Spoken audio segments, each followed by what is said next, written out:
ሰላም እንዴት ናችሁ? የደሴት ቤተሰቦች እኔ እግዚአብሔር ይመስገን ደህና ነኝ። በያላችሁበት ሰላማችሁ ይዛ። ዛሬም እንደተለመደው በአንድ አስተማሪና ጠቃሚ ቪዲዮ ተመልሻለሁ። በዚህ ቪዲዮ HIV ኤድስ ከእናት ወደ ልጅ እንዳይተላለፍ መከላከያ መንገዶች ምን ናቸው የሚለውን ለእናንተ በደንብ አብራርቼ እነግራችኋለሁ። ከዛ በፊት ግን ለቻናሉ አዲስ ከሆናችሁ ቻናሉን ሰብስክራይብ ያደረጋችሁ ጀምሩ። ነባር ቤተሰቦችም የዩቲዩብ አልጎሪዝም ለብዙዎች እንዲያደርስና ብዙዎችን ስለሚያስተምር ላይክ እና ሼር ማድረጋችሁን አትርሱ። አብራችሁን ቆዩ። ወደ ዋናው ሐሳቤ ስመለስ እንደሚታወቀው አንዲት እናት ነፍሰ ጡር መሆኗን ካወቀች ጀምሮ ከሚያስፈልጉ ምርመራዎች አንዱና ዋነኛው የኤችአይቪ ምርመራ ነው ማለት ነው። በተለይ ይህ የሚጠቅመው ምንድነው? ለምሳሌ አንዲት እናት ኤችአይቪ ምርመራ አድርጋ ፖዚቲቭ ከሆነች ወይም ደግሞ ቫይረሱ በደሟ ውስጥ ካለ በቀላሉ ወዲያውኑ መድኃኒቱን እንድትጀምርና ቫይረሱ በቀላሉ ከሷ ወደ ልጇ እንዳይተላለፍ ማድረግ ትችላለች ማለት ነው። እንዲሁም ደግሞ መድኃኒቱ ከጀመረች በኋላ የበሽታ መከላከል ስርዓቷን እንዲዳብር በማድረግ እንዲሁ ደግሞ የቫይረሱን የስርጭት መጠን በመቀነስ አጠቃላይ የተለያዩ ኮምፕሊኬሽኖችን እንድታስወግድ ይረዳታል ማለት ነው። በተለይ ደግሞ ኤችአይቪ ቫይረስን ተንተርሰው ሊመጡ የሚችሉ ኦፖርቹኒስቲክ ኢንፌክሽን እያልን የምንጠራቸውን ሂደቶች በመቀነስ የተሻለ የበሽታ መከላከል ስርዓት እንዲኖራት ማድረግ ትችላለች ማለት ነው። ስለዚህ ሁሉም ነፍሰ ጡር እናቶች የኤችአይቪ ምርመራ ማድረግ አለባቸው ማለት ነው። በተለይ ደግሞ ይሄ ምርመራ ነፍሰ ጡር መሆናቸውን ካወቁ ኤርሊ ወይም ደግሞ ወዲያውኑ ኢሚዲየትሊ ቢሆን ይመረጣል ማለት ነው። ስለዚህ ፕሪናታል ቪዚት ላይ ለመጀመሪያ ጊዜ እናቶች ሲመጡ የኤችአይቪ ምርመራ ማድረግ አለባቸው ተብሎ ይታሰባል ማለት ነው። ውጤቱ ፖዚቲቭ ከሆነ በፍጥነት የጸረ ቫይረስ ሕክምና ወይም ደግሞ ART እያልን የምንጠራውን መድኃኒት መጀመር አለባት ማለት ነው። ይህ የቫይረሱን መጠን ወይም ደግሞ ቫይራል ሎድ እያልን የምንጠራውን ዝቅ ለማድረግ እና በቀላሉ ቫይረሱ ከእናቲቱ ወደ ጽንሱ እንዳይተላለፍ ማድረግ ትችላለች ማለት ነው። እንደሚታወቀው አንዲት እናት ነፍሰ ጡር ሆና ቫይረሱ በደሟ ካለ ወይም ደግሞ ፖዚቲቭ ከሆነች ART ድረግ ኢሚዲየትሊ እንድትጀምር ይደረጋል ማለት ነው። ይሄ የሚጠቅመው ምንድነው?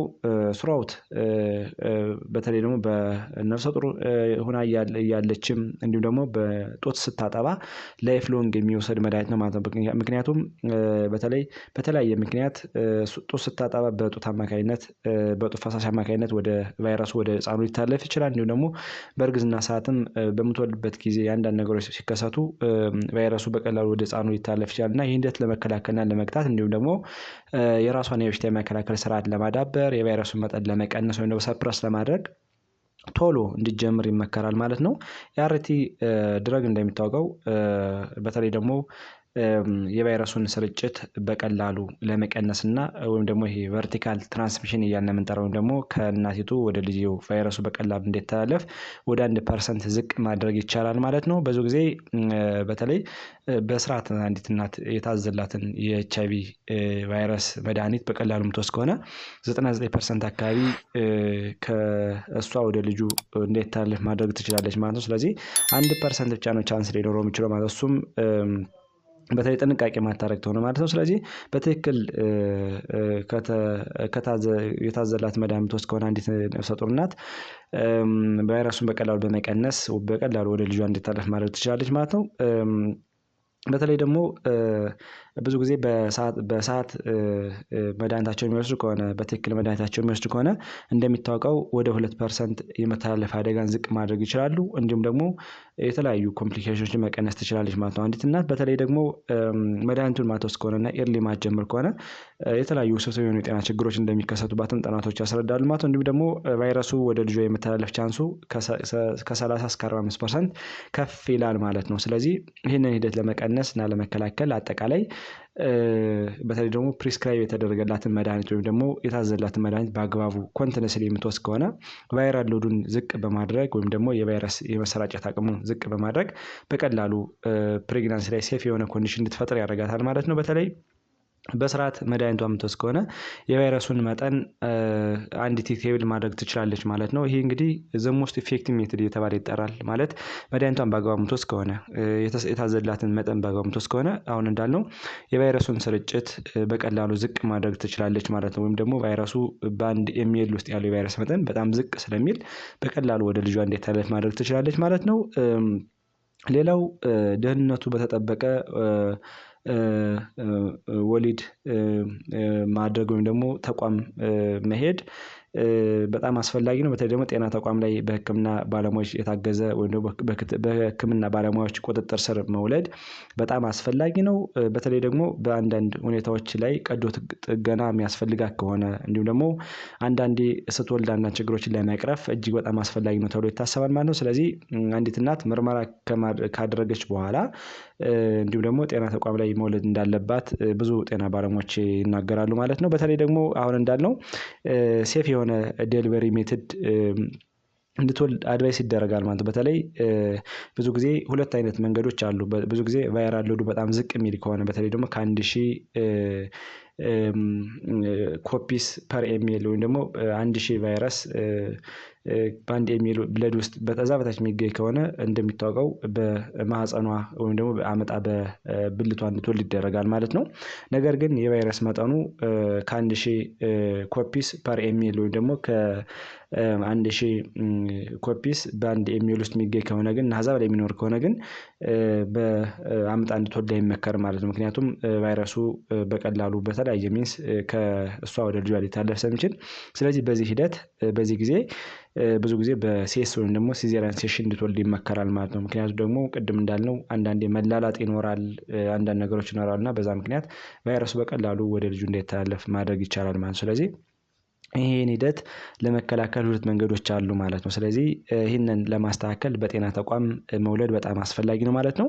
ሌላው ደግሞ አንዲት እናት ከወለደች በኋላ በተለይ ደግሞ ህፃኑ ሜዲኬሽን ማግኘት አለበት። ይሄ ኔቨራፒን የሚባል መድኃኒት ወይም ደግሞ ፖስት ኤክስፖዠር ፕሮፊላክሲስ እያልን የምንጠራው ይህን መድኃኒት ዊዝን 6 አወር ከወለደች ጀምራ በ6 ሰዓት ውስጥ ይሄ ኔቨራፒን የሚባል መድኃኒት መሰጠት አለበት ማለት ነው። ይህ መድኃኒት ለተከታታይ ከ4 እስከ 6 ሳምንት ይሰጣል ማለት ነው። ስለዚህ በዛ ሂደት